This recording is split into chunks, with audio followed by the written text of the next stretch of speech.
नमस्कार विद्यार्थी मित्र हो. रॅडंट अकॅडमीज कॉग्नेटिव्ह एज्युकेशन अर्थात रेसमध्ये आपलं पुन्हा एकदा स्वागत.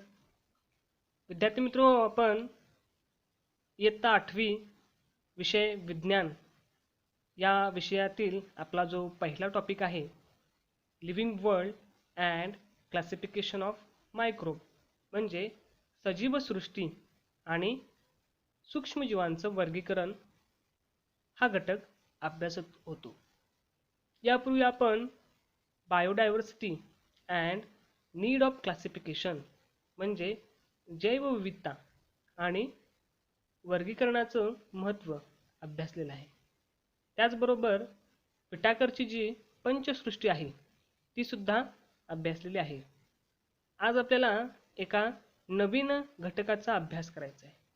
तत्पूर्वी तुम्ही समोर पुस्तक, वही, पेन्सिल इत्यादी साहित्य घ्यायचं आहे आणि मगच व्हिडिओ पाहायचा आहे. कारण व्हिडिओ दरम्यान तुम्हाला नवीन सायंटिफिक वर्ड किंवा महत्त्वाच्या नोट्स किंवा आकृत्या इतर काही जी माहिती असेल ती तुम्ही तुमच्या वहीमध्ये नोट करून घ्यायचे. चला तर मग आपण आपल्या नवीन घटकाचा म्हणजेच क्लासिफिकेशन ऑफ मायक्रोब सूक्ष्मजीवांचं वर्गीकरण कशा पद्धतीने झालेलं आहे ते अभ्यासू. पहा, या ठिकाणी सूक्ष्मजीवांचं मुख्यत्वे मेन 2 पार्ट्समध्ये विभाजन झालेलं आहे. त्यापैकी पहिला आहे प्रोकॅरियोटिक म्हणजेच आदिकेंद्रकी आणि दुसरा आहे यूकॅरियोटिक म्हणजे दृश्यकेंद्रकी. आता प्रोकॅरियोटिक आणि यूकॅरियोटिक यांच्याविषयी आपण अधिक अशी माहिती घेऊया. सर्वप्रथम आपण प्रोकॅरियोटिक यांचा अभ्यास करू. These are about 1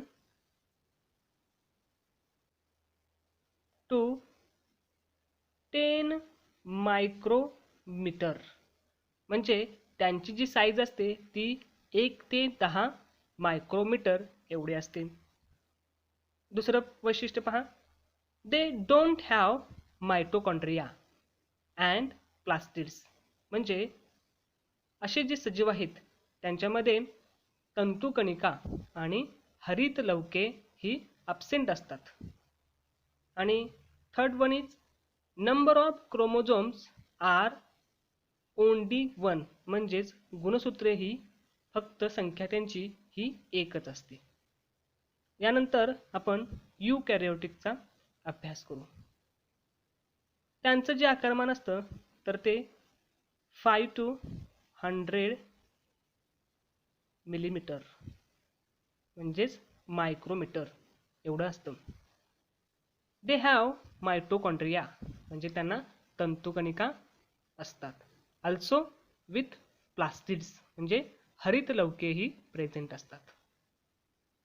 there number of chromosomes are more than 1 म्हणजे एकापेक्षा जास्त अशी गुणसूत्रांची संख्या असते. यानंतर आपण पुढचं वर्गीकरण अभ्यासूया. पहा, या ठिकाणी prokaryotics are divided into bacteria ज्याला आपण जीवाणू असं म्हणतो and eukaryotics are divided into protista, fungi and algae. फंजाला आपण कवक किंवा बुरशी असं म्हणतो तर अल्गीला शैवाल असं म्हटलं जातं. यानंतर आपण त्यांचा विस्तारानं अभ्यास करूया. पहिला आपला घटक आहे तो म्हणजे बॅक्टेरिया जीवाणू. त्यांची साईज जर बघितली ती साधारणतः पहा 1 मिलीमीटर ते 100 मिलीमीटर इतकी असते. त्यांची वैशिष्ट्ये आपण अभ्यासूया. पहा, या ठिकाणी तुम्हाला एका बॅक्टेरियल सेलचं स्ट्रक्चर पाहायला मिळेल. पहिलं वैशिष्ट्य आहे युनिसेल्युलर इंडिपेंडंट. पहा, या ठिकाणी ही जी बॅक्टेरियल सेल आहे ती युनिसेल्युलर म्हणजे एक पेशी असते. अँड पॅरासिटिक ऑर्गॅनिझम म्हणजे हे सजीव कसे असतात दुसऱ्यावरती अवलंबून म्हणजे परपोषी असतात. Second characteristic is prokaryotic with cell wall but distinct nucleus or cell organelles are absent. म्हणजेच प्रोकॅरियोटिक विथ सेल वॉल म्हणजे हे आदिकेंद्रकी हे पेशी भित्तिकेचे असून पण यांच्यामध्ये डिस्टिंक्टली असं केंद्रक किंवा केंद्रकयुक्त असं पटल नसतं. यानंतर पुढचं वैशिष्ट्य आहे पहा. त्यापूर्वी तुम्ही या आकृतीचं निरीक्षण करा. हवा असल्यास व्हिडिओ थोडा वेळ पॉज करा आणि या आकृतीमध्ये आपल्याला काय आढळतं हे विचार करा त्याच्यावरती. पहा, या ठिकाणी आपल्याला या पेशीचं विभाजन झालेलं आढळेल म्हणजेच reproduction. Our third characteristic is reproduce by simple binary fission. म्हणजे या ठिकाणी पेशीचं द्विखंडी विभाजन झालेलं आहे. एका पेशीपासून दोन पेशी निर्माण झालेल्या आहेत. पहा, या ठिकाणी आपल्याला ही जी पेशी आहे ती पॅरेंट सेल, ज्याला आपण जनक पेशी असं म्हणतो, जिचं पुढं काय होणार आहे, विभाजन होणार आहे. दुसऱ्या स्टेपमध्ये या जनक पेशीचं DNA डुप्लिकेशन होतं. म्हणजेच थोडक्यामध्ये अशा पद्धतीनं इलॉंगेशन व्हायला सुरुवात होते. या ठिकाणी सायटोप्लाझम काय होतो, डिवाइड होतो. सायटोप्लाझम म्हणजे पेशीद्रव आणि या ठिकाणी असा एक ग्रूव म्हणजेच खाच तयार व्हायला सुरुवात होते आणि नंतर ही खाच सेपरेटली होऊन यापासून 2 डॉटर सेल्स म्हणजेच 2 नवजात, डॉटर म्हणजे नवजात पेशी तयार होतात. म्हणजे एका पेशीपासून आपल्याला नवीन 2 पेशी तयार झालेल्या पाहायला मिळतात. यानंतर पुढचं वैशिष्ट्य आहे पहा, in favourable condition can double their number in 20 minutes. म्हणजेच जीवाणूंना पोषक असं वातावरण तयार झाल्यानंतर त्यांची जी संख्या असते ती 20 मिनिटांमध्ये डबल होते. फॉर एक्झाम्पल या ठिकाणी लॅक्टोबॅसिलस हे दिलेलं आहे पहा. म्हणजे आपले जे घरचं दही ताक आहे त्याच्यामध्ये आपल्याला लॅक्टोबॅसिलस जीवाणू पाहायला मिळतात. म्हणजेच ह्यांची जी संख्या आहे ती 20 मिनिटांमध्ये डबल होते. यानंतर आपला दुसरा घटक आहे तो म्हणजे प्रोटोझोआ, ज्याला आपण काय म्हणतो मराठीमध्ये आदिजीव असं म्हटलं जातं. त्यांची जी साईज आहे ती ॲप्रॉक्सिमेटली 200 मिलीमीटर इतकी असते. म्हणजे साधारणतः बॅक्टेरियानंतरची ही असणारी त्यांची संख्या आकारमानानुसार. पहा, त्यांची काही वैशिष्ट्ये आहेत. या ठिकाणी एक आकृती दिसते पहा, ती आहे पॅरामोशियमची. आता आपण ह्या सजीवांची काही वैशिष्ट्ये अभ्यासू. पहिलं वैशिष्ट्य आहे पहा, found in fresh water in soil and C water.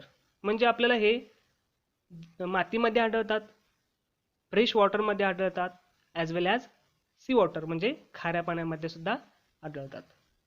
त्यानंतर दुसरं वैशिष्ट्य आहे युनिसेल्युलर ऑर्गॅनिझम विथ यूकॅरियोटिक सेल. म्हणजेच एक पेशीय असून हे यूकॅरियोटिक म्हणजेच दृश्य केंद्रकी असतात. नेक्स्ट कॅरेक्टरिस्टिक इज, या ठिकाणी आपल्याला पाहायला मिळतं 2 चित्र आहेत पहा. पहिलं चित्र आहे ते प्लाझ्मोडियमचं आणि दुसरं चित्र आहे ते युग्लिना. म्हणजे ही दोन्ही एक्झाम्पल जी आहेत ते आपल्याला प्रोटोझोआ या दुसऱ्या घटकाशी संबंधित असणारी उदाहरणं आहेत. म्हणजेच पुढचं वैशिष्ट्य आहे ते म्हणजे व्हेरिएशन इन सेल स्ट्रक्चर. म्हणजे या प्लाझ्मोडियम किंवा युग्लिनामध्ये जर आपण अभ्यास केला त्यांचा तर आपल्याला त्यांची जी सेल स्ट्रक्चर आहेत ते व्हेरिएशनमध्ये आढळतं. Locomotion and mode of nutrition म्हणजेच अंतर्गत हालचाल आणि पोषणाचा प्रकार यांच्यामध्ये सुद्धा विविधता आढळते. यानंतर आपल्याला पुढची कॅरेक्टरिस्टिक अभ्यासायची आहे. पहा, या ठिकाणी तुम्हाला असं एक आकृती दिसेल. या आकृतीवरून आपल्याला काय समजतं, जसं आपण बॅक्टेरियल सेल होती तिचं जसं रिप्रोडक्शन झालं म्हणजे प्रजनन झालं, तसंच या ठिकाणी प्रोटोझॉन्स म्हणजे आदिजीवांचं सुद्धा वर्गीकरण म्हणजेच सेल डिव्हिजन या ठिकाणी होतं. या ठिकाणी जी आकृती आहे ती अमिबाची आहे. ह्या एका अमिबापासून आपल्याला 2 नवजात डॉटर अमिबा अशा पद्धतीने तयार झालेले आढळतील. हवा असल्यास व्हिडिओ थोडा वेळ पॉज करा, आकृतीचं निरीक्षण करा, वहीमध्ये ही आकृती काढून घ्या. ओके. यानंतर आपल्याला आपल्या पुढच्या घटकाकडे जायचं आहे. तिसरा घटक आहे तो म्हणजे फंचाय, ज्याला मराठीमध्ये कवक किंवा बुरशी असं म्हटलं जातं. त्यांचं आकारमान साईज जर बघितले तर अप्रॉक्सिमेटली 10 मिलीमीटर टू 100 मिलीमीटर इतके असते. चला तर मग त्यांचा अभ्यास करूया. विद्यार्थी मित्र हो, या ठिकाणी आपण त्यांची काही वैशिष्ट्य अभ्यासू. पहिलं वैशिष्ट्य आहे बघा, दीज आर यूकॅरियोटिक ऑर्गॅनिझम, म्हणजे हे कसे आहेत पहा, दृश्य केंद्रकी असे आहेत. नेक्स्ट कॅरेक्टरिस्टिक आहेत पहा. पहा या चित्राचं निरीक्षण करा, तुम्हाला काय आठवतं का? पहा ही आकृती आहे पहा कवक याची. मग हे कवक आपल्याला कुठं आढळतं सांगा पाहू. बरोबर, it means that they are saprotropic, ते मृतोपजीवी आहेत. म्हणजेच काय, जे सजीव, मग ते वनस्पती असतील किंवा प्राणी असतील, यांच्या मृत झालेल्या अवशेषावरती वाढतात, त्यांना आपण काय म्हणतो, मृतोपजीवी असं म्हणतो. Okay. Our next characteristic is, पहा या आकृतीचं सुद्धा तुम्ही निरीक्षण करा, ओळखा पाहू ही कशाची आकृती असेल. बरोबर, या ठिकाणी ही आकृती आहे त्यांच्या रिप्रोडक्शनची, म्हणजे या ठिकाणी आपल्याला त्यांचं रिप्रोडक्शन झालेलं पाहायला मिळेल. It means that they reproduce sexually and asexually by cell division or by budding. म्हणजे सेक्चुअली म्हणजे लैंगिक किंवा अलैंगिक, बाय सेल डिव्हिजन म्हणजेच पेशी विभाजन, किंवा बाय बडिंग म्हणजेच त्याचं मुकुलायन होऊन. या ठिकाणी जी आपल्याला आकृती दिसते ती आपल्याला बाय बडिंग म्हणजे या ठिकाणी मुकुलायन होऊन या ईस्ट सेलचं कशा पद्धतीनं नवीन सेल डॉटर सेलमध्ये आपल्याला तयार झालेलं पाहायला मिळते. सर्वप्रथम पहिल्या स्टेजमध्ये आहे ती ईस्ट सेल आहे. या ठिकाणी दुसऱ्या स्टेपमध्ये त्याला डेव्हलपिंग बड म्हणजे मुकुल तयार होतो. तर तिसऱ्या स्टेपमध्ये हा न्यू बड म्हणजे नवीन मुकुल तयार होतो. आणि अशा पद्धतीनं चौथ्या स्टेपमध्ये in fourth state chain of bud या ठिकाणी आपल्याला काय होते, तयार झालेली आढळते.